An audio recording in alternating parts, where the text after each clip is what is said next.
자, 안녕하세요. 예, 오늘은 테마 50선 저번에 우리 17번까지 했었어요. 그렇죠? 오늘은 이제 나가는 그 범위가 어디서부터냐면요. 범위가 상당히 넓고 광대한 양입니다. 오늘은 이제 정책론서부터 시작을 해서 금융론까지 끝내는 아주 중요한 단원들이 다 들어가 있어요. 그래서 좀 부지런히 좀 들어가도록 하겠습니다. 자, 먼저 우리 정책론서부터 한번 들어가 볼게요.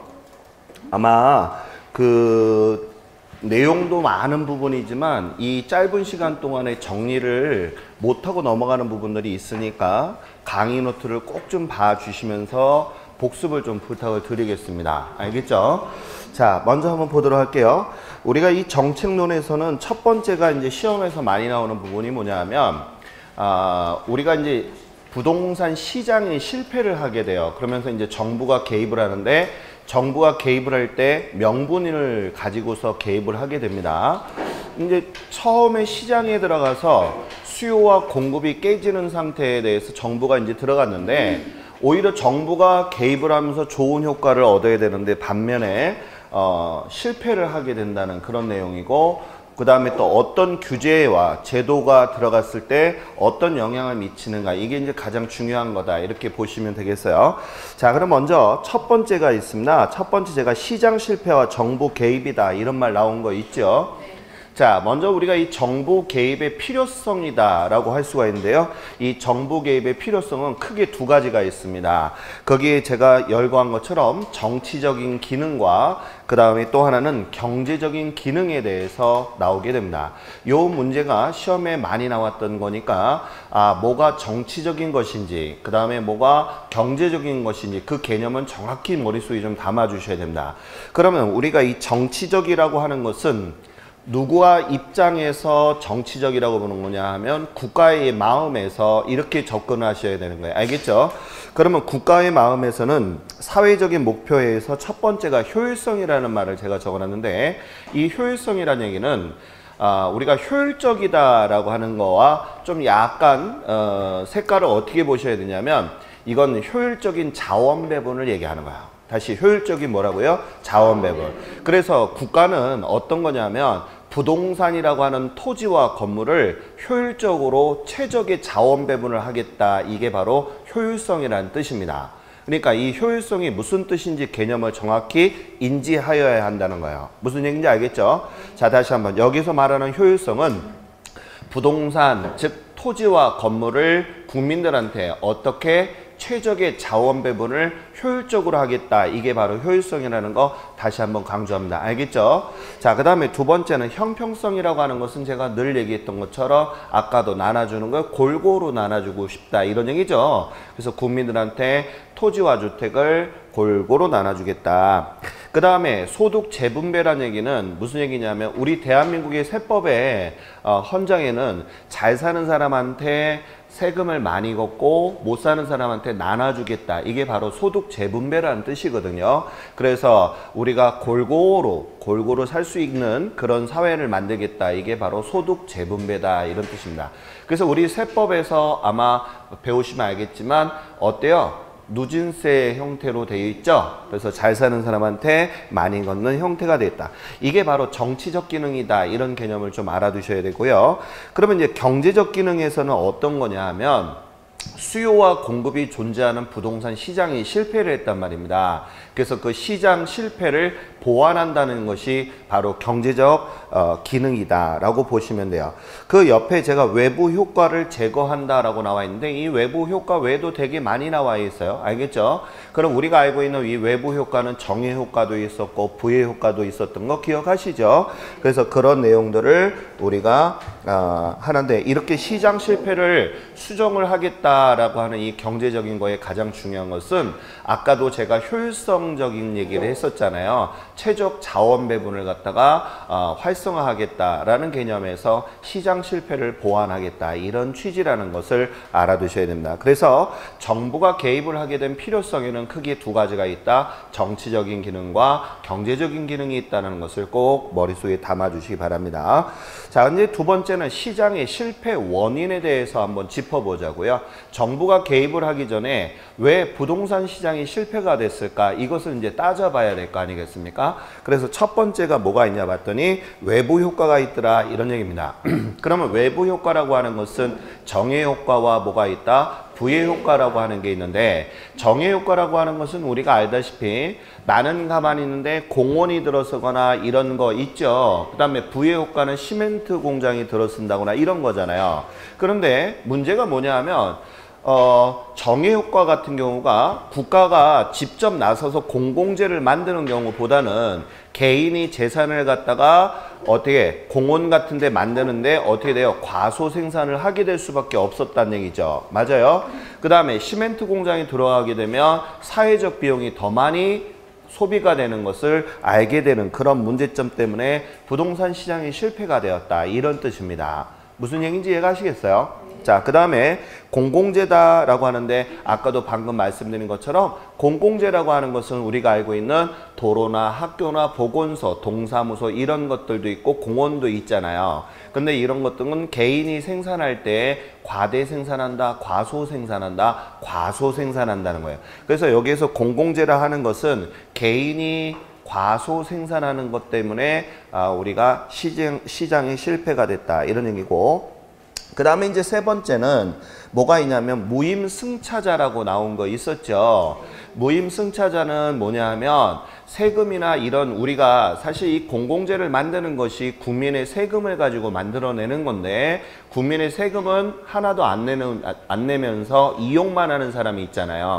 그런 사람들을 우리는 뭐라고 한다? 무임승차자라고 했어요. 그러면 이렇게 무임승차자가 발생했다는 것은 어떻게 돼요? 무임승차자가 계속 늘어나게 되면 어떻게 돼요? 세금을 안 내고 사용하는 사람만 늘어나잖아요. 맞죠? 그러면 어떻게 된다? 자원이 뭐가 된다? 부족되는 현상이 일어난다. 이 점을 꼭 알아두셔야 돼요. 그냥 여기에 나온 것은 제가 짧게 써놨지만 이게 무엇 때문에 공공재는 왜 실패가 됐는지 그런 내용들이 머릿속에 노트 정리를 하시기 바랍니다. 알겠죠? 자, 다시 무임승차자 때문에 우리가 뭐가 문제가 됐다고요? 시작. 자원이 부족하게 됐다. 이렇게 핵심적인 키워드를 담아두시고요. 그 다음에 정보의 비대칭성이다 라고 하는 것은 뭐냐 하면, 대칭이라는 얘기는 일치가 되는 거죠. 똑같은 것이지만 비대칭이라는 얘기는 어떻게 된다는 거예요? 한쪽이 부족하다는 얘기잖아요. 그래서 우리가 정보가 부족하고 무지한 사람들이 잘못 선택하는 것을 우리는 역선택이라고 하는 것을 배웠었고, 그 다음에 정보가 많이 있는데도 불구하고 그 사실을 간과하면서 지나쳐버리는 것을 우리는 도덕적 해이라고 하는 것을 배운 적이 있었습니다. 맞죠? 그래서 이런 정보의 비대칭성 때문에 그런 것도 있었고, 그 다음에 다섯 번째 보니까 소득이 우리나라에서는 자본주의 국가다 보니까 소득이 많은 사람이 부동산을 많이 보유하게 되고 저소득자들은 부동산을 구입할 수 있는 기회가 적잖아요. 맞죠? 그러다 보니까 여태까지 어떻게 됐어요? 자본이득이 커지면서 소득이 많은 사람들이 부동산을 많이 보유하게 되더라. 이런 뜻입니다. 그래서 불공평한 소득 재분배가 일어났다. 그래서 우리가 시장이 실패했더라. 이런 얘기죠. 자, 그 다음에 독점과 과점이다 라고 했는데 여기 제가 불안전 경쟁 시장이라고 적어놨어요. 자, 그럼 제가 질문 한번 해보겠습니다. 자, 불안전이다 라고 하는 것은 정보 공개가 됐다 안 됐다? 안 됐다. 그죠? 오늘 주간이 아닌가? 맞죠? 예. 자, 그 다음에 자, 그렇게 해서 보니까 정보 공개가 안 됐다 이런 얘기죠. 그래서 정보 공개가 안 되다 보니까 어떻게 돼요? 불완전 이런 경쟁 시장이 나온 거죠. 초과 이윤이 발생을 하는 그런 형태가 됐다. 그러면 이 독점과 과점이라고 하는 것은 어떤 형태로 많이 나오냐 하면 바로 이 개별성 때문에 생기는 경우가 많아요.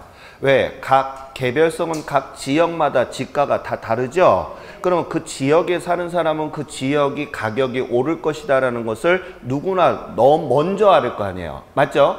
예를 들어서 우리 선생님들이 지금 천안에 살고 있는데 천안의 A동에 누가 뭐 대기업이 들어올 거다라고 하는 것을 인천에 사는 사람보다는 천안 사람이 먼저 알게 되고 돈 있는 사람이 그 땅을 먼저 사게 되는 경우가 있죠. 그것을 우리는 독점이다 이런 얘기를 하는 거예요. 무슨 얘기인지 아시겠죠? 그래서 이런 독점과 과점이라는 얘기는 많이 보유한다 이런 얘기입니다. 그래서 이런 것 때문에 부동산의 실패 원인이 된다. 그 다음에 우리 보면 규모의 경제다 이런 얘기 나온 거 있죠. 자, 그러면 우리가 규모다 이런 얘기는 뭐냐면 대기업이 어떻게 돼요? 대량 생산을 하고 하다 보니까 단가도 낮추다 보니까 자기의 경쟁 세력들을 다 어떻게 돼요? 다 물리쳐 버렸죠? 그럼 혼자 남았잖아. 그러면 대기업이 혼자 남게 되면 어떤 짓을 한다고 그랬어? 공급량을 늘린다, 줄인다. 공급량이 줄게 되면 가격이 어떻게 되죠? 상승하게 되잖아요. 맞죠? 그게 바로 규모의 경제라는 거예요. 그래서 그런 이유 때문에 바로 시장이 실패되는 원인이 있다. 그래서 시험 문제에 어떤 것이 과거에 기출문제로 많이 나왔냐면 다음 부동산 시장의 실패 원인이다. 옳지 않은 것은 이런 형태로 물어보는 문제가 나왔으니까 이 시장의 실패 원인을 꼭 머릿속에 노트 정리를 해 주셔야 됩니다. 자, 그 다음에 이제 두 번째는 겹치는 얘기인데 정부의 시장 개입의 필요성은 아까도 얘기했듯이 시장 실패를 뭐 하기 위해서 보완하고 그 다음에 형평성과 시장을 뭐 하기 위해서 안정시키기 위해서 했다 이런 얘기입니다. 자, 그 다음에 이제 시험 문제에서 또 제일 많이 나오는 게 외부 효과라는 것입니다. 아까도 제가 말씀드린 것처럼 외부 효과는 두 가지가 있었다라고 했어요. 하나가 뭐가 있었다? 시작. 정해 효과가 있었고 하나는 부해 효과가 있었던 거 맞죠? 그러면 우리가 이 정해 효과는 거기 제가 말씀드린 것처럼 여기에서 말하는 정해 효과는 국가가 공공재를 만드는 것이 아니라 누가 개인의 재산을 갖다가 가지고서 공공재를 만드는 거죠. 그래서 제3자를 의식하지 아니하고 그런 얘기가 있어요. 그 다음에 제3자한테 이익을 전달해 준다 그래서 이익에다 동글뱅이 좀 해주시고 이익을 미치는 효과는 무슨 효과? 정해 효과. 만약에 손실을 미치는 거다 그러면 뭐라고 한다? 시작. 부해 효과라는 것을 알아두셔야 됩니다. 그러면 우리가 여기서 정해 효과하고 정해 효과하고 그 다음에 부해 효과에 대해서는 제가 기본적인 수업 시간에도 누차 강조했었던 내용이에요. 그래서 만약에 여기서 시험 문제가 나오게 되면 좀 더 깊게 나올 것이다 이런 얘기예요. 그러면 우리가 정해 효과라고 하는 것은 개인의 사적인 재산을 가지고서 무엇을 만든 거예요? 예를 들어서 공원을 만들었다라고 한번 해보자고요. 그러면 공원이 만들어지는 것이 과소일까? 이렇게 개인이 자기 재산을 틀어서 공원을 만드는 게 많을까요? 적을까요? 적어요. 그러다 보니까 이 정해 효과는 바로 공급이 과소 생산된다 이런 얘기예요. 그러다 보니까 우리가 그래프상에서도 공급을 뭘로 봤냐 하면 불변이다 라고 제가 적어놓은 거 보이시죠? 그러면 공급이 불변인 상태에서 이 공원 옆에서 살고 싶어 하는 사람이 많아지겠죠? 그러면 사고자 하는 사람이 많아. 그러면 가격이 올라가 올라가 이런 형태가 들어간다 이런 뜻입니다. 이해 갔죠? 그래서 거기 보시게 되면 정해 효과에 보게 되면 공급이 불변인 상태에서 수요 곡선이 우상향한다라고 하는 것은 무슨 얘기예요? 수요 곡선이 우리가 이렇게 됐을 때 우상향이라는 얘기는 늘어난다 이런 얘기죠. 맞아요 이거? 그래서 이런 형태가 늘어나더라. 그래서 가치도 올라가고 수급량도 뭐가 된다? 증가가 된다는 거 머릿속에 담으셔야 됩니다. 알겠죠? 자, 그 다음에 우리가 아까도 제가 말씀드린 것처럼 이렇게 개인이 사적인 재산을 하는 것이 과소 생산된다 이런 얘기 했어요. 자, 그럼 이제 부의 효과는 뭐냐 하면 기업이 이런 얘기예요. 기업이 무엇을 만들었다 머릿속에 담냐 하면 시멘트 공장을 설립을 했다 이런 얘기예요. 그러면 시멘트 공장을 하면서 기업은 자기네 기업의 이윤을 추구를 하겠지만 결론적으로 이윤 추구 속에서 손해보는 것은 누가 손해를 본 거예요? 지역 주민들이 손실을 입게 되는 거잖아요. 맞아요? 건강상의 문제라든지 여러 가지가 있단 말입니다. 그래서 이 부의 효과라고 하는 것은 손실을 입는 것이고 정의 효과는 무엇을 얻는 것이다? 이익을 얻는 것이다 라고 했어요. 그러면 국가에서는 이런 시멘트 공장을 만들게 되는 것을 가만히 두지는 않을 것이라는 얘기죠. 맞아요. 가다 보니까 여기에서 가장 중요한 게 자, 이런 공장이 들어서고 이런 곳에서 어떻게 돼요? 사람이 살고 싶어 하지는 않을 거 아니겠습니까? 맞죠? 누가 시멘트 공장 옆에서 살고 싶어 하는 사람은 아무도 없을 거예요. 그래서 여기에서는 가장 중요한 거, 부의효과에서는 무엇을 갖다가 수요가 없다라는 전제, 즉 수요가 뭐하다? 불변인 상태에서 들어간다는 것을 알아두셔야 되겠고, 그러다 보니까 국가는 이렇게 주민들이 손해보는 것을 가만히 두지 않을 거란 얘기죠. 그래서 공급량을 어떻게 될까요? 줄여버릴 것이다, 이런 얘기예요. 그래서 야, 너 시멘트 생산량을 줄여. 주민들이 지금 건강에 상당히 호소하는 게 많으니까 좀 줄여, 이렇게 했단 말이에요. 그럼 우리가 여기서 알 수 있는 거, 공급량이 작아. 그러면 가격이 어떻게 된다? 올라가 버린다는 거예요. 그래서 시험 문제가 여기 파트에서 많이 나왔던 게 뭐가 있냐면 부의효과에서 수요는 불변인 상태에서 공급량을 줄이게 되면 주택에 대해서 생산비 부분에 미치는 영향은, 생산비 부분의 영향은 어떻게 될까? 이렇게 나오거나, 또는 시멘트에 대해서 미치는 생산비의 영향은 뭐 이런 형태로 해서 지문이 시험에 나왔단 말이에요. 그래서 우리 선생님이 알아두실 것은, 자, 생산비는 어떻게 될까요? 시멘트라든지 공급량을 줄여버렸잖아요. 맞아요? 그러면 시멘트 가격은 올라갈까 내려갈까? 올라갈 것입니다. 그러면 시멘트 가격이 올라갔다는 얘기는 생산비 자체가 뭐가 됐다? 상승한다, 이런 얘기죠. 그러면 결론적으로 생산비 자체가 늘어나게 되니까 결론은 주택의 가격이 어떻게 된다? 상승한다, 하락한다? 상승한다, 이런 얘기예요. 무슨 얘기인지 아시죠? 그 점을 꼭 기억하셔야 된다. 자, 그래서 우리가 이 정의효과하고 부의효과에서 예전에 과거에 시험에 나왔던 게 이런 것들은 내 집 앞에 만들어주는 게 좋으니까 무슨 현상? 핀비의 현상이 일어나고. 맞아요? 자, 여기는 하지 마라, 이런 얘기죠. 그래서 여기는 무슨 현상이 일어난다? 님비 현상이 일어난다. 이 정도는 우리가 이제 많이 들어서 아는 내용이에요. 맞아요? 그래서 이런 것들을 머릿속에 꼭 좀 담아 주셔야 됩니다. 자, 그 다음에 이제 테마 19번으로 들어가요. 토지정책과 임대주택정책인데, 첫 번째 거기 제가 보게 되면 1번, 2번, 3번 해서 적어놓은 거 보이십니까? 거기다 묶음 표시해 놓으시고 어떻게 하느냐 하면, 자, 그러면 이제 정부가 어떤 형태를 하느냐, 이런 외부 효과에 관련된 문제를 해결하려고 할 것입니다. 그래서 정부가 정의 효과하고 부의 효과에 관련된 문제점을 가지고서 들어가는데, 정부가 시장에 바로 들어가겠다. 내가 정부 입장에서 수요자와 공급자 된 입장에서 바로 내가 들어가겠다라고 하는 게 직접 개입이라고 하는 것을 배웠었고, 그 다음에 내가 수요와 공급이 존재하는 시장에는 들어가지 않겠지만 제도라든지, 알겠습니까? 또는 벌가금이라든지 부가금, 보조금 같은 것을 통해서 내가 시장을 지원해 주겠다. 이게 바로 간접 우리가 개입에 해당이 되는 것이고, 그 다음에 토지 이용 규제라든지 공법 같은 것을 통하여, 알겠습니까? 들어가는 거. 그래서 우리가 정부가 개입하는 방법에는 세 가지 방법이 있었습니다. 직접 개입, 간접 개입, 그 다음에 토지 이용 규제라고 하는 것을 알아두셔야 돼요. 그러면 자, 여태까지 시험 문제에서는 어떻게 나왔느냐 하면 직접 개입과 간접 개입만 물어봤단 말이에요. 그래서 골라내는 시험 문제가 나왔는데, 시험 문제가 난이도가 올라가게 되면, 알겠습니까? 토지 이용 규제도 쓱 들이밀 수도 있더라, 이런 얘기예요. 무슨 말인지 아시겠어요?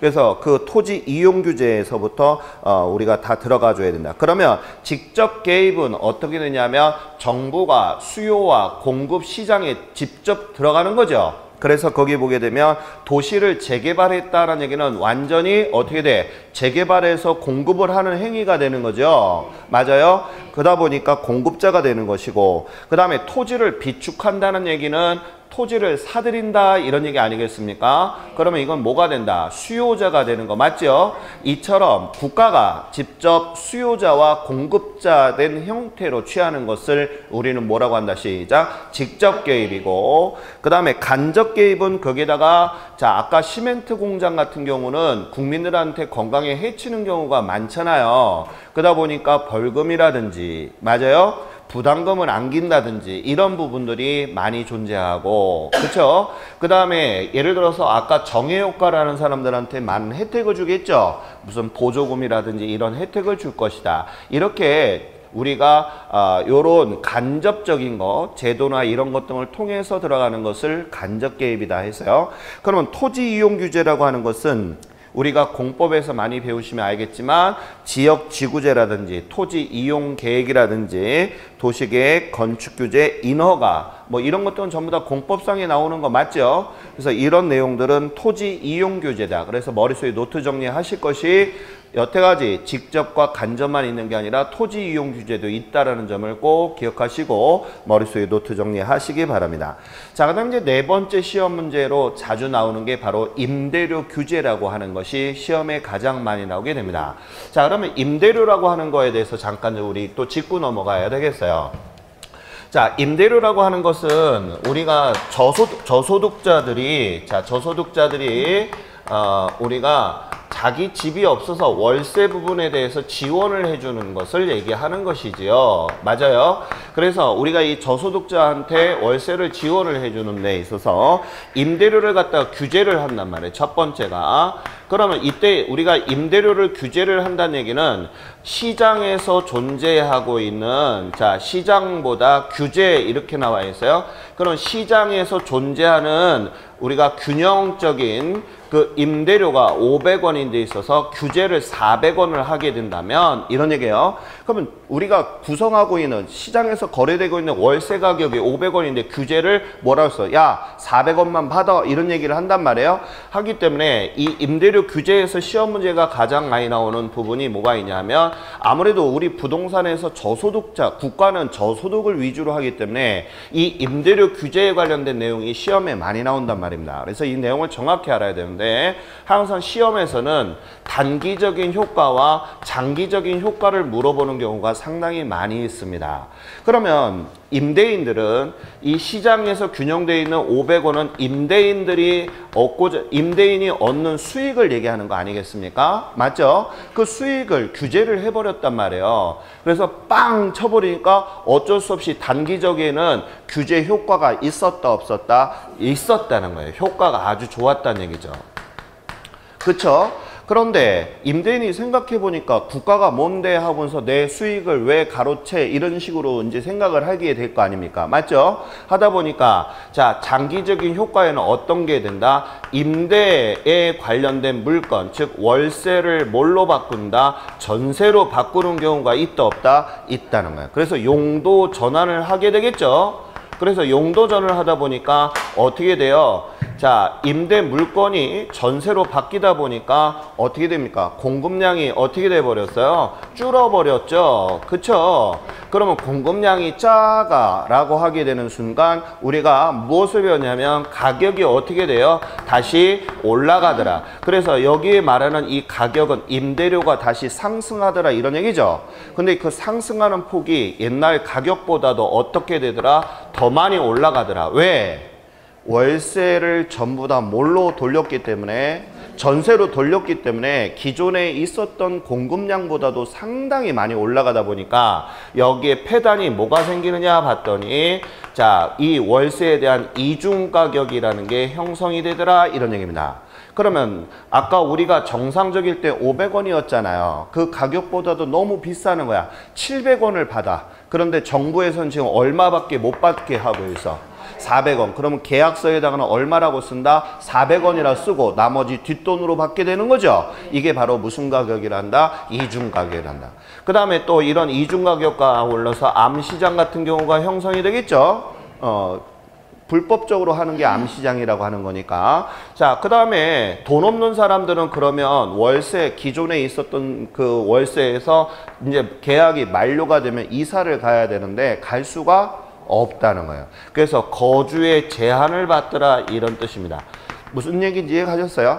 그래서 시험 문제들이 이런 부분들이 폐단적인 것이 발생을 하더라. 그래서 나중에는 어떻게 됩니까? 장기적으로 가격이 다시 원위치에서 획이 들어오죠? 다시 가격이 정상가보다도 더 높게 올라가는 형태가 있다. 그래서 우리 선생님이 좀 알아두실 것이 임대료 규제가 과연 올바른 정책의 선택이었나, 이것을 우리가 깨달아보자는 게 가장 중요한 이슈입니다. 무슨 얘기인지 아시겠죠? 그래서 거기 잠깐만 보시면 제가 단기 효과하고 장기 효과라고 박스에다가 쳐놓으신 거 있죠? 얘네들은 시험에서도 많이 나오는 지문이니까 꼭 기억을 하셔야 됩니다. 자, 그 다음에 거기 보니까 이제 또 뭐가 있는가 봤더니 임대료 보조 정책이라고 하는 게 있어요. 자, 이제 국가는 아까 이렇게 임대료를 받지 마 하고 임대인한테 뭐 했습니까? 규제를 했었는데, 자, 규제를 하니까 실패를 했단 말입니다. 맞죠? 하다 보니까 이거 안 되겠다. 그러면 우리가 저소득자한테 우리가 뭐를 주었으면 좋겠다? 보조금이라는 걸 줬으면 좋겠다라고 하는 게 그게 뭐예요? 임대료 보조 정책이라고 하는 것입니다. 그럼 우리가 이 임대료 보조 정책은 두 가지 경우가 있었죠. 실제로 임대로 들어가는 사람한테 계약서하고 가져오게 되면 보조금을 주는 형태가 있었고, 맞아요? 자, 내가 임대를 하지 않아도 저소득자한테 지원을 해주는 경우도 있었죠. 그런데 실제로 내가 임대로 들어가지 않으면서 현금을 지원해 주니 그 사람들이 임대로 들어가지 않고 뭐 사 먹는다 그래서 소주 사 먹는다 그랬지. 그래서 우리가 효과적인 그런 부분을 얻지 못하더라. 이게 바로 임대료 보조 정책이에요. 그러면 자, 거기에서 우리가 여기도 이 임대료 보조 정책도 두 가지가 형태가 있는데, 하나는 단기적인 거와 하나는 뭐가 있더라? 장기적인 것이 있더라. 이런 얘기예요. 그러면 우리가 이제 자, 저소득층에 대해서 월세를 자, 지원을 해주는 거에서 아까는 저소득층한테 월세를 지원해 주는데 임대료 규제가 아니라 보조금을 지원을 해준다라고 했어요. 요번에는 알겠습니까? 자, 우리가 머릿속에 노트 정리가 딱 돼줘야 돼요. 아까는 규제에 관련된 거, 지금 요번에 것은 뭐다? 보조금을 지원해 주는 거다. 그럼 이 보조금을 지원해 주는 것은 아까도 제가 실제 있는 사람한테 지원해 주는 거와 현금을 지원했는데, 그거보다도 시험에서 많이 나왔던 것은 단기적일 때와 장기적인 영향일 때 이 두 가지를 물어보는 경우가 상당히 많은 것 같아서 제가 테마에다 집어넣은 거예요. 무슨 말인지 알겠죠? 그러면 우리가 이 보조금을 받는 이 저소득층이라고 하는 사람들은 어떻게 될까? 일단 나라로부터 보조금을 받았잖아요. 월세를 구입하는데, 그럼 내가 월세가 1,000원짜리인데 나라로부터 200원을 갖다가 보조 지원을 받았으니까 어떻게 될까? 1,200원짜리 집을 구입하게 되는 거죠. 그잖아, 월세를. 그러다 보니까 자, 임차인이 누구야? 저소득자, 즉 누구다? 월세를 사는 사람들 얘기하는 거죠. 자, 월세 세입자들을 얘기하는 건데, 이들은 1,000원짜리의 집을 1,200원을 구입하게 되는 효과가 있었단 말입니다. 그러면 이거 200원은 누가 지원을 해줬는데? 국가가 지원해 준 거 맞죠? 그런데도 불구하고 어떻게 됐다? 임차인은 소득이 증가한 형태가 돼버리더라, 이런 얘기예요. 왜? 1,000원짜리 집을 얼마짜리로 사게 됐다? 1,200원짜리 집에서 살게 되다 보니까. 그리고 또 나라에서 200원만큼을 지원해 준다, 이런 얘기죠. 자, 이렇게 지원을 해준다라고 한단 말이에요. 그러면 임대하는 사람들은 와, 내가 임대하게 되면 자, 임차인한테 돈을 받고 나라로부터 지원을 받네 라고 한다는 썰이 돌게 되면 너도 나도 임대 사업에 들어오겠죠. 그래서 어떤 형태가 이루어지는가 먼저 보겠습니다. 단기에는 자, 이렇게 소득이 증가한 형태가 돼서 200원이 결론은 플러스가 돼서 1,000원하고 200원을 누가 먹어요? 임대인이 갖게 되는 형태가 됩니다. 집주인이 갖게 됐죠. 1,000원만 가질 것을 1,200원을 갖게 되고, 맞아요? 하다 보니까 임대인의 소득이, 자, 임대인에 대한 소득이 뭐가 된다? 증가되는 이런 효과를 얻게 되는 게 바로 단기적인 효과이더라, 이런 뜻입니다. 그러다 보니까 자, 장기에 들어서는 전부 다 어떻게 한다? 야, 임대 사업을 하면 나라에서부터 지원을 받는다, 이런 얘기를 하니까 너도 나도 어떻게 된다? 임대 사업에 끼어들게 되겠죠. 그래서 임대량이 뭐가 된다? 증가가 돼버리더라, 이런 얘기예요. 무슨 말인지 알겠습니까? 즉, 임대량이라고 하는 것은 무슨 얘기다? 시작. 공급 양을 얘기하는 거 같은 말이죠. 그럼 우리가 균형의 법칙에서 무엇을 배웠느냐면 양이 많아. 그러면 가격이 어떻게 된다? 떨어진다는 것을 알았어요. 그러면 여기서 말하는 이 가격이라고 하는 것은 무엇을 얘기한다? 임대료를 얘기할 것이다 했네요. 무슨 얘기인지 아시겠어요? 그럼 우리가 이제 또 여기서 담아야 될 것이 뭐가 있느냐? 아까 제가 임대량이라든지 공급량 이런 얘기 나왔었죠. 그러면 여기서 말하는 공급량은 임대인도 있지만 건설사들이 임대주택이 딸리니까 계속 공급을 했겠죠. 그러니까 건설사들이 임대주택에 대해서도 공급 행위를 하다 보니까 한꺼번에 물량이 어떻게 되더라? 왕창 늘어나 버렸죠. 그래서 공급량이 많아. 그럼 가격이 어떻게 된다? 떨어지게 되니까 결론적으로 어떻게 된다? 예전에 1200원짜리 집이 1200원짜리 집이 지금은 어떻게 된다? 800원으로 떨어지는 이런 형태가 벌어지더라 이런 얘기입니다. 그럼 결론적으로 예전에 1200원을 가지고 살던 그 월세가 800원으로 떨어졌다면 누가 이득을 보는 것일까? 임대인이니까 임차인이니까 임차인이 되더라 이런 얘기예요.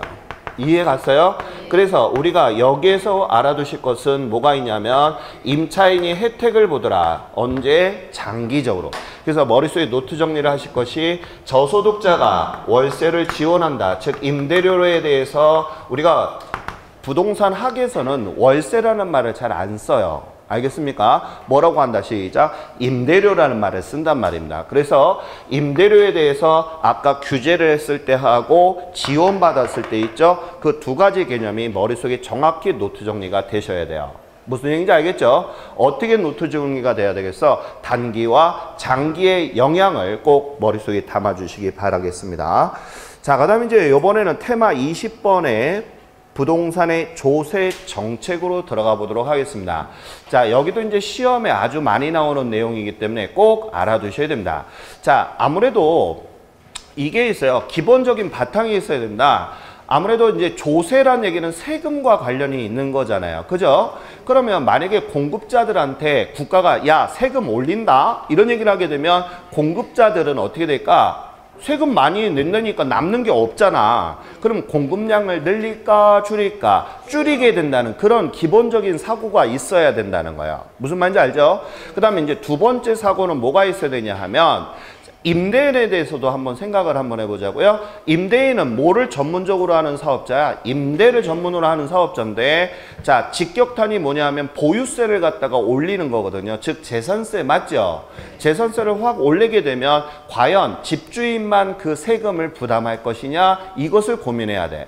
그러면 임대인만 세금을 하지 않고 누구한테 전가를 시킨다? 임차인한테 전가를 시킨다 이런 뜻입니다. 맞아요? 그럼 결론적으로 재산세를 올리는 것은 많은 부동산을 고소득자들한테 보유하지 말라고 해서 재산세를 부과를 한 것이 국가의 입장이었으나 결론적으로 저소득자한테 또 한 번, 두 번 올리는 형태가 돼버렸죠. 그래서 임대료를 상승하는 그런 문제점을 안게 되더라. 이게 우리가 조세 편에서 정부의 실패하는 피드백을 우리가 좀 알아야 된다 이런 뜻입니다. 그러면 거기 먼저 첫 번째서부터 한번 보겠습니다. 재산세의 전가 이런 얘기 나왔죠. 그러면 여기서 말하는 전가란 얘기는 내 것을 남한테 넘기는 것을 뭐라고 한다? 우리는 전가다라고 하는 것이고, 귀착이다라고 하는 것은 마지막에 부담하는 사람을 뭐라 한다? 우리는 귀착이다 이렇게 얘기하는 거예요. 알겠습니까? 다시 그러면 거기에서 제가 그런 얘기를 써놨죠. 재산세를 부과하게 되면 공급의 곡선이 어디로 갈까? 이런 얘기야. 그러면 우리 한번 볼게요. 자, 이런 얘기야. 지금 제가 무주택자야. 집이 없어. 알겠죠? 그런데 집 있는 사람들한테 정부가 계속 재산세를 올리게 되고 취득세라든지 양도세라든지 계속 올려. 그럼 무주택자인 나는 어떤 마음을 갖고 있을까? 집을 살까 안 살까? 안 사. 왜? 집을 사게 되는 순간 어떻게 된다? 세금을 많이 낸다는 그런 사고를 갖게 되잖아. 그러면 집을 안 사니까 건설사들도 그거를 바보가 아닌 이상 알고 있잖아. 그러면 건설사들은 공급량을 늘릴까 줄일까? 줄이게 된다는 거야. 무슨 얘기인지 이해하셨어요? 그래서 공급량을 줄이다 보니까 공급 곡선이 좌측으로 가 우측으로 가? 좌측으로 간다는 거야. 이해 갔죠? 그래서 좌측에다 동글뱅이 좀 해주시고, 자, 그러면 양이 줄어드니까 탄력이야, 비탄력이야? 비탄력적으로 될 수밖에 없겠고요. 맞죠? 그러다 보니까 양이 적어. 그러면 가격이 올라가. 그러니까 주택의 가격이 올라갈 수밖에 없다는 뜻입니다. 이해 가셨어요? 이런 것들은 외울 게 아니라 제가 늘 얘기하듯이 이해를 하셔야 됩니다. 알겠죠? 자, 그래서 그런 내용들이 나와 있고요. 그 다음에 이제 우리가 시험 문제에서 많이 나왔던 게 탄력성에 관련된, 즉 조세의 귀착 문제에 대한 것이 시험 문제가 가장 많이 나오게 됩니다. 그러면 이 귀착에 관련된 것은 마지막에 세금을 부담하는 사람을 귀착이라고 했던 거 맞죠? 그러면 여기에서 우리가 알아야 될 것이 있습니다. 자, 여기 봐요. 시험 문제에서 많이 나오는 이론 문제가 뭐가 있냐면 조세에 대해서 정리를 할게요. 자, 우리가 이제 이론이 지금 이제 시험이 다가오니까 이론이 볼 때마다 어렵고 막 그렇잖아요. 왜냐면 아직 우리 선생님이 많이 흡수는 했지만 머릿속에 노트 정리가 안 돼서 그런 거예요. 자, 그러면 이제 조세에 대해서 딱 들어갈게요. 자, 귀착에 대해서 볼게요. 귀착은 누가 마지막에 부담하느냐 이런 얘기죠. 자, 마지막에 부담하는 사람이고, 아까 제가 전가란 얘기는 뭐라고 그랬습니까? 내 것을 남한테 넘기는 거지. 그것을 전가. 그러면 이 귀착이라고 하는 것은 아주 중요한 말이 있어요. 거기 뭐라고 제가 적어놨냐면, 자, 수요와 공급의 상대적 뭐라고 나왔어요? 탄력성이라고 나와 있죠? 이 말이 가장 중요한 말이에요. 자, 상대적 탄력성. 아주 중요한 말입니다. 그래서 이 조세는, 이 조세의 귀착에서 가장 중요한 말은 이 상대적 탄력성에 따라서 누가 부담을 많이 하느냐 적게 하느냐 이게 결정이 되더라. 그래서 제가 전에 뭐라고 그랬냐 하면 비탄력인 사람이 비탄력적이다. 이렇게 두 가지를 한번 해볼게요. 완전 비탄력이다. 이렇게 나와 있어요. 그러면 이 비탄력인 사람이 조세를 부담하는 것입니다. 다시 누가 부담을 한다고요? 비탄력적이다. 만약에 수요자다, 수요자가 비탄력적이다 그러면 누가 더 부담을 많이 하느냐 그러면 누구다? 시작. 수요자가. 맞아요? 앞에 완전 비탄력이다 하면 이는 조세를 100% 부담을 한다는 뜻입니다. 그래서 머릿속에 담아두실 것이 가장 포인트 되는 것은 조세를 부담하는 것은 탄력이다, 비탄력이다, 비탄력이다 이런 얘기예요. 왜 그러냐 한번 봐봐요. 자, 제가 지금 월세를 살려고 합니다. 알겠죠?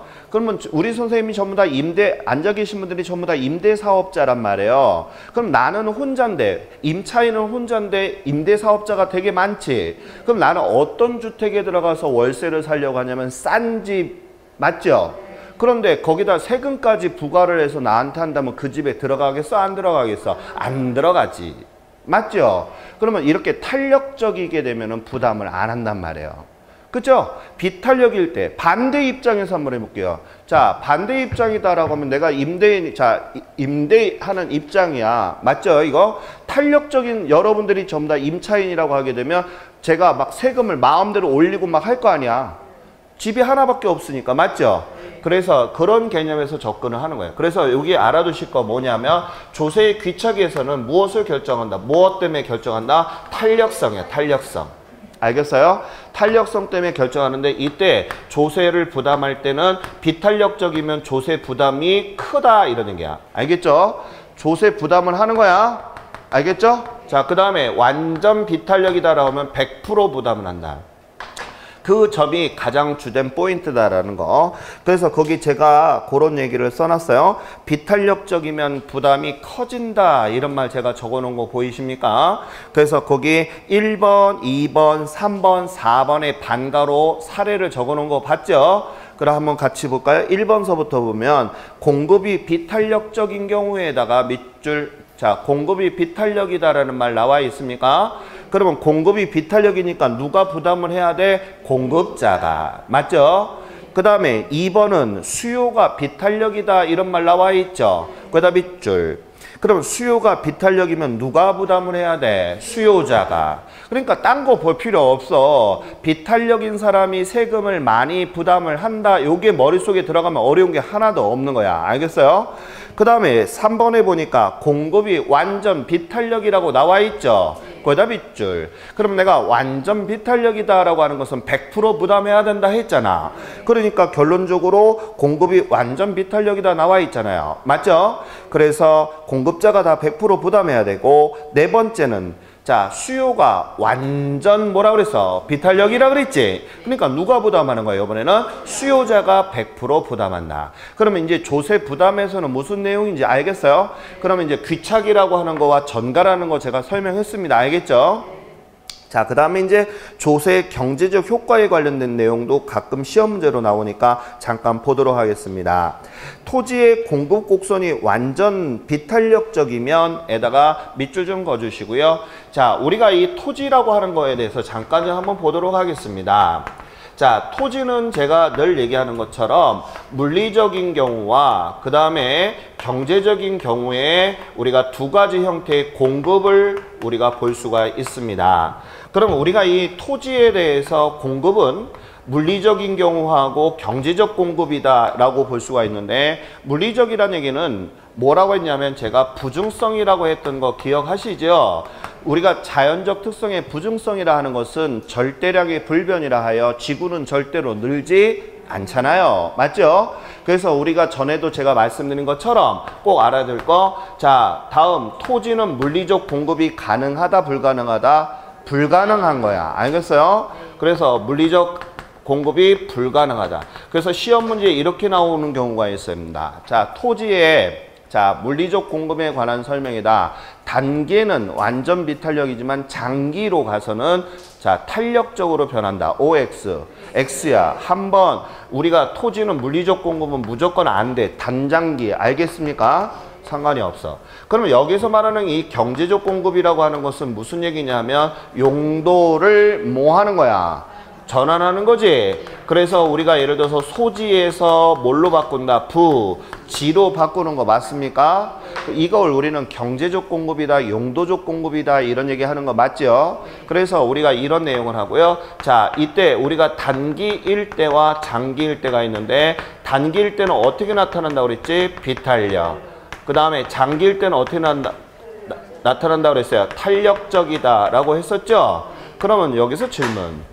왜 단기일 때는 비탄력이 되었을까?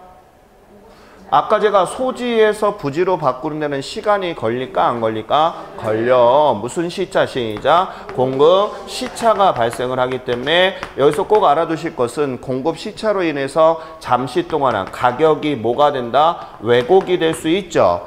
자, 여기서 말하는 가격이 왜곡이 됐다는 얘기는 정상 가격보다도 더 뭐하다? 비싸지게 되는 형태가 있는 게 이런 형태다. 그래서 우리가 이 토지에 대한 것을 잠깐 설명했는데, 이처럼 우리가 이 토지에 대해서 물리적 공급은 공급 자체가 안 되기 때문에 뭐라고 한다? 완전 비탄력이다. 그래서 탄력성이 제로가 나오는 거 맞습니까?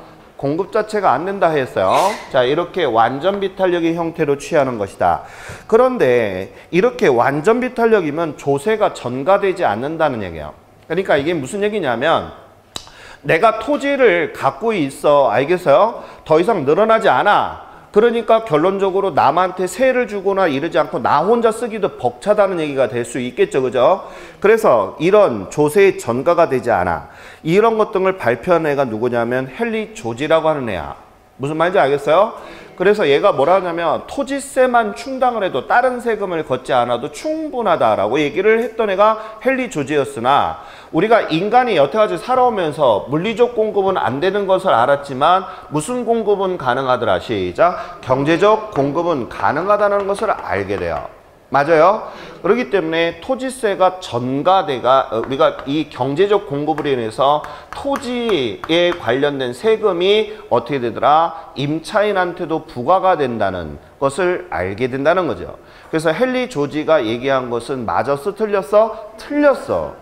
무슨 말인지 알겠죠? 그래서 토지세 부분에서 임차인한테나 이런 사용하는 사람들한테 전가가 됐다는 점을 알아두셔야 됩니다. 그래서 거기 보게 되면 헨리 조지는 토지에서 100% 징세를 하게 되면 다른 세금을 걷지 않아도 된다라고 얘기를 했었지만 잘못됐더라. 왜? 우리가 무슨 공급이 가능하기 때문에 그렇다. 시작. 경제적 공급이 가능하기 때문에 토지에 파생되는 것도 임차인한테 세금을 전가하더라. 이런 뜻입니다. 꼭 알아두셔야 돼요. 자, 그 다음에 이제 두 번째는 재산세의 경제적 효과라고 나온 거 있죠. 자, 이 경제적 효과에 보게 되면 아까도 제가 말씀드린 것처럼 자기 집을 보유하는 사람이 있고 그 다음에 임대주택을 경영하는 사람이 있잖아요. 맞아요? 그러면 자기 집을 갖고 있는 사람은 우리는 자가주택이라고 하는 거 맞죠? 그러면 물어보겠습니다. 자기 집을 갖고 있는 사람인데 재산세를 확 올렸네? 그럼 그 사람은 재산세를 올리든 내리든 간에 내 집에서 살아야 돼. 맞아 안 맞아? 맞지? 그렇기 때문에 이 사람에 대해서는 영향이 없어. 그래서 거기 보게 되면 사용자 비중이 늘어나죠? 비용이. 그쵸? 그런데 중요한 건 거기 옆에 보면 제가 수요가 감소한다 이런 말 나와 있죠. 그럼 여기서 말하는 이 수요가 감소한다는 얘기는 누구를 얘기하는 거냐 하면 집이 없는 무주택자를 얘기하는 거예요.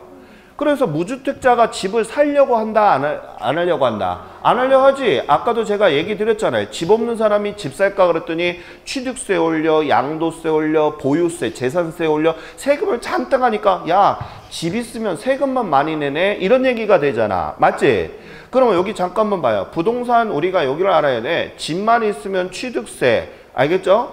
올렸다. 보유세, 재산세 올렸다. 그 다음에 또 양도세 올렸다. 그것만 올리는 게 아니야. 모두 올라가. 4대 보험료도 다 올라가. 맞아 안 맞아? 맞지요? 그렇기 때문에 우리가 4대 보험이라 하기보다도 일단 제일 중요한 연금 올라가지.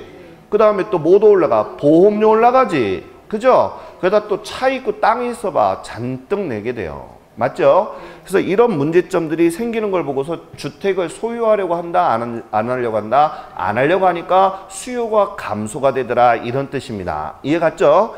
자, 이렇게 되는 내용이고 그러다 보니까 거래량이 감소가 되고 주택에 대해서 메리트가 없으니까 당연히 주택의 가격이 뭐가 된다? 떨어지게 된다. 이런 얘기예요. 맞습니까? 자, 그런데 우리 시험 문제에서는 자가주택에 대한 거가 나오지는 않습니다. 뭐가 많이 나오냐면 임대주택에 관련된 것이 시험 지문으로 나오니까 거기다 꼭 별표를 하나 쳐주셔야 돼요. 그럼 임대주택인 사람은 임대인은 재산세가 상승하게 되면 그것을 고스란히 자기가 부담하지 않는다는 것입니다. 맞죠? 그 재산세가 올라가는 것을 누구한테 전가시킨다? 임차인한테 전가를 한다는 얘기입니다. 맞아요? 그래서 거기 보게 되면 임차인에게 전가를 하게 되니까 결론적으로 어떻게 된다? 1,000원짜리 월세방이 세금이 부과가 되니까 1,200원짜리가 돼버리게 되고 임차인인 저소득자는 어떻게 돼? 부담이 더 커질 수밖에 없더라는 얘기 맞죠? 그럼 결론적으로 국가는 이런 생각을 해봐야 됩니다. 재산세를 왜 올렸는데? 국가는요 뭐라고 하냐면 소득 재분배 즉 한 사람이 몰빵으로 독점화하는 것을 막기 위해서 재산세를 올렸어. 보유하면 어떻게 돼? 보유한 사람의 세금을 많이 걷겠다 이런 얘기잖아요. 맞아요? 지금 정부가 지금 이제 국회에서도 계류 중에 있지만 토지 공개념을 앞서서 세금을 잔뜩 올리겠다는 얘기입니다. 무슨 얘기인지 알겠죠? 그럼 그 세금을 올렸을 때 고소득자도 당연히 내겠지만 저소득자한테 영향이 전혀 없을까? 그렇지는 않을 거라는 얘기예요. 그러니까 그런 문제점들이 많이 있더라는 얘기예요. 그래서 부동산 가격이 결론적으로 뭐 하는 꼴이 된다? 상승하는 형태가 돼버린다. 이 점 꼭 기억하셔야 됩니다. 알겠죠? 자, 그 다음에 이제 양도소득세에 들어가겠습니다. 자, 우리 양도소득세의 경제적 효과에다 미추를 거주시고, 이 양도소득세도 시험 문제에 지문으로 많이 나오거든요. 그래서 이 조세론에서는 꼭 한 문제가 시험에 나와요. 많게는 2문제 정도가 출제가 되고 있기 때문에 그 내용을 지문을 정확히 아셔야 되는데, 첫 번째가 뭐가 있느냐 하면, 자, 양도소득세는 언제 내는 것이 양도소득세예요?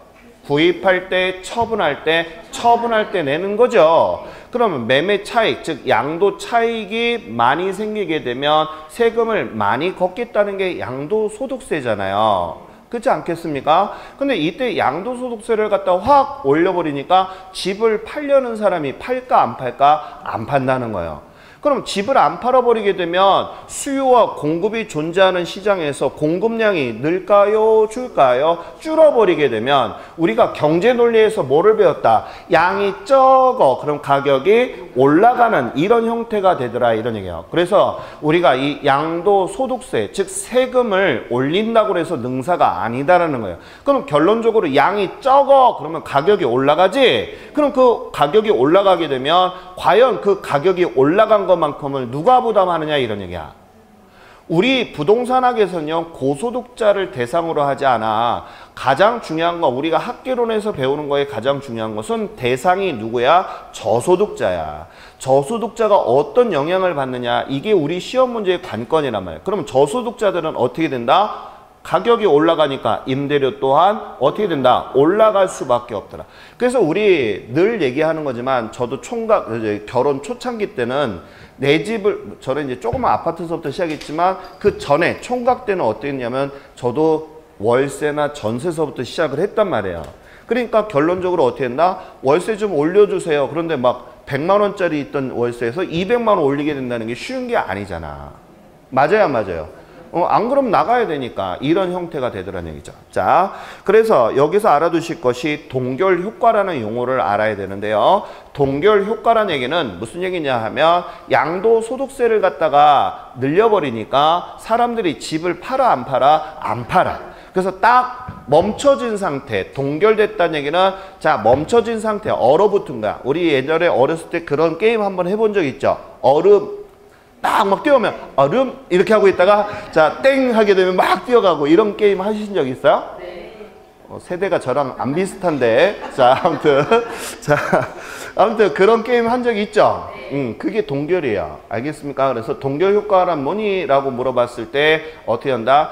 자 집 파는 것을 뭐 한다? 기피하는 현상을 우리는 뭐라 한다? 시작. 동결 효과다라는 거. 자, 그 효과로 인해서 주택의 가격은 상승한다, 하락한다? 상승하게 되고 공급량이 적어지니까 가격이 올라간다는 뜻입니다. 자, 그 점 꼭 알아두셔야 되겠고요. 그 다음에 지렛대 효과에 대해서 한번 들어가 보도록 하겠습니다. 자, 우리가 이 지렛대 효과에 대해서 보시게 되면 이제 지렛대 효과는 뭐예요? 타인 자본을 이용하여 이런 얘기를 제가 적어 놓은 거 보이십니까? 자, 타인 자본을 이용하여 자기 자본 수익률을 올리는 거야, 내리는 거야? 올리는 것을 지렛대 효과라고 하는 거야. 그러니까 어떻게 보면 지렛대 효과는 정의 효과라고 얘기할 수가 있어요. 왜냐하면 부의 효과는 타인 자본을 이용한 건 맞아. 하지만 자기 자본 수익률을 올렸다 내렸다 내려간 꼴이 됐잖아. 그러니까 결론적으로 은행에서 대출받아서 사업을 했는데 까먹은 거야. 맞아요? 그러면 이건 지렛대 효과라고 할 수가 있다 없다? 없다. 이래. 그러면 우리가 알고 있는 지렛대 효과는 남한테 돈을 빌려서 내 돈을 늘리는 효과를 얻었을 때 그것을 우리는 뭐라고 한다? 지렛대 효과. 그 대표적인 게 뭐냐 하면 앞전에 우리 유행했었던 갭 투자라고 들어봤죠? 전세 끼고 집을 샀는데 집값이 올라가 버리잖아. 맞아요? 이게 바로 지렛대 효과하고 똑같은 거예요. 무슨 말인지 알겠죠? 그래서 우리가 지렛대 효과는 제가 말씀드린 것처럼 타인 자본을 이용하여 무슨 수익률을 올렸을 때 시작. 자기 자본의 수익률을 상승시켰을 때 우리는 무슨 효과를 한다? 지렛대 효과라다 또는 레버리지 효과다라고 얘기하고 있습니다. 그래서 거기 보시게 되면 우리가 첫 번째 여기서 알아야 될 공식 나온 거 있었죠. 제가 여기 이 계산 문제로 나온 게 자기 자본 수익률에 대한 것을 제가 수업 시간에 누차 강조를 많이 했었습니다. 그러면 자기 자본의 수익률은 지분 투자액 분의 순영업소득에서 무엇을 빼줘라? 부채 서비스액을 빼줘라 했던 거 기억하시죠? 그럼 여기서 말하는 이 부채 서비스라고 하는 것은 원리금을 얘기한다라고 했어요. 원금과 뭐 이자를 얘기한다라고 했었죠. 자, 그 다음에 이제 정의 지렛대 효과에 대해서 잠깐 짚고 넘어가는데요. 정의 지렛대 효과는 총자본 수익률과 저당 수익률이라고 나온 거 있죠. 그러면 이 저당 수익률, 그러니까 수익이다 하면 안 돼.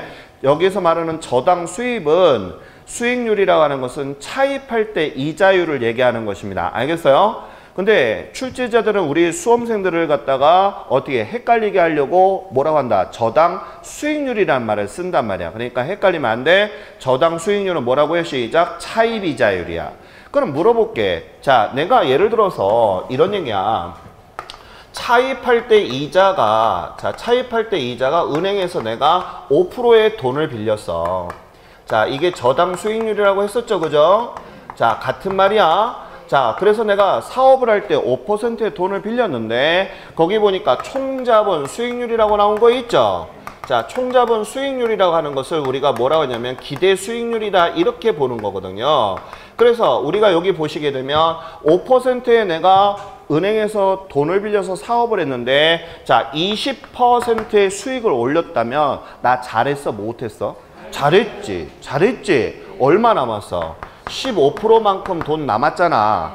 이처럼 타인 자본을 이용하여 이런 얘기야. 자, 타인 자본을 이용하여 어떻게 됐어? 수익률이 15%만큼 올린 거 맞지요? 그럼 나는 15%만큼의 내 돈을 벌었잖아. 그래서 이것을 우리는 자기 자본의 뭐라고 한다? 우리는 수익률이라 한다. 이런 얘기잖아요. 그쵸?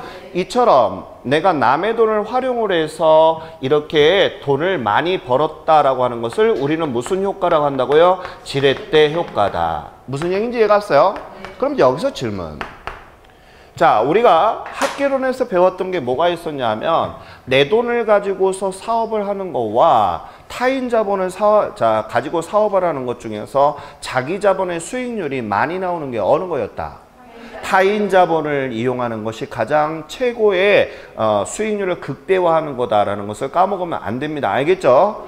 다만 시험에서는 이제 이거에 대해서 뭐가 나오냐 하면 이런 게 나오는 거예요. 자, 이렇게 지렛대 효과라고 하는 것은 타인 자본을 이용한 거 맞죠?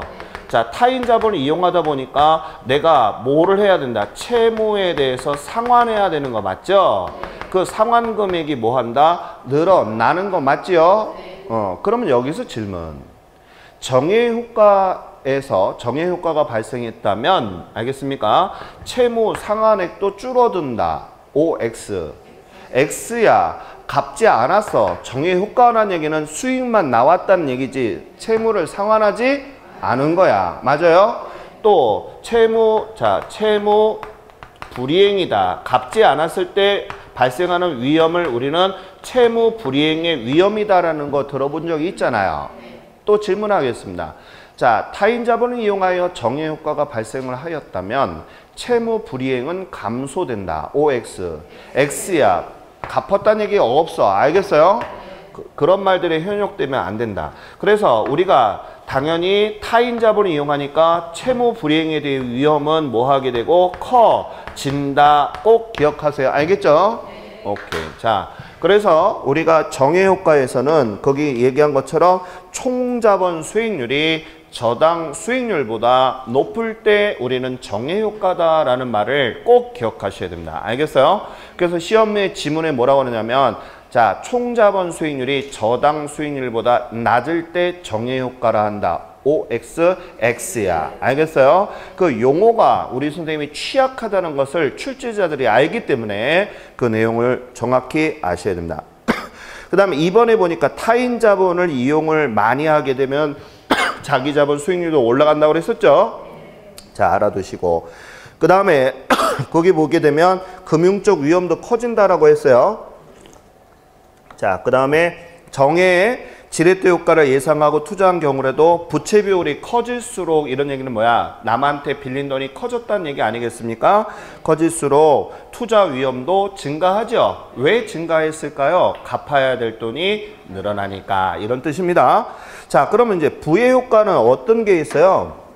부의 효과는 자, 총자본 수익률하고 저당 수익률 중에서 낮은 거야, 높은 거야? 낮았을 때가 생기는 거 맞지요? 그러면 이때 우리가 타인 자본을 이용을 했는데 자기 자본 수익률이 낮게 나타나는 것을 뭐라고 한다? 시작. 부의 지렛대 효과라고 하는 점 꼭 알아두셔야 되겠습니다. 지렛대 효과까지만 봤고요. 잠시 쉬었다 또 들어갈게요.